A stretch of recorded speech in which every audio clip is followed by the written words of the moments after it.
I got expelled from school for drugs. I was a good student, so everybody kind of thought, and I went to this fancy grammar school. That fancy grammar school was called Ilford County High School. You go to in the hall, they have on the wall the names of the kids that went to Oxford and Cambridge.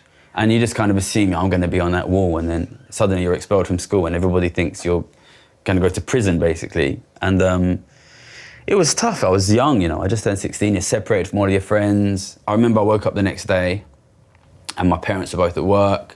My older brother was at work, my younger sister was at school, and you're just like, well, what am I going to do? Like, you know, you don't have nowhere to go for the first time in your life. You know, you don't have anywhere to go. And I went and I took a shower, and in my parents' old house, you used to you get this rubber hose and stick it on the taps and sit in the bath. I remember sitting in the bath, like holding this little rubber hose and watching the water go down the drain and thinking, that's your life if you don't do nothing. It was really hard to get into a sixth form, obviously, because I had all these great grades, but like I'd been expelled from school, and I couldn't get into any local schools. And I remember I walked into, there was a school near me called Valentine's, which is where a lot of my friends from primary school ended up going to the local comp. Their head teacher was a famous economics teacher, and he'd written my economics textbook. And I walked in randomly in the summer, and I was like, into the office, and was like, can I come in for sixth form?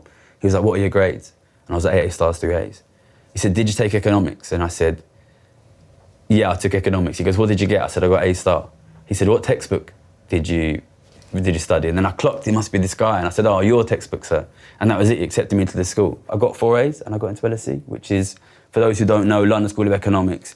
It's a super fancy, prestigious economics university in central London, where a lot of international, like, millionaires and billionaires send their kids to study. And I started there when I was 18, doing maths and economics. Suddenly at LSE, everybody knew who I was. And I didn't know it was because of my grades, because my grades weren't like the best, basically. They were good, but they weren't the best. And I said to my mate, Sagamalde, he's a lovely guy, and I said to him, why does everybody know who I am?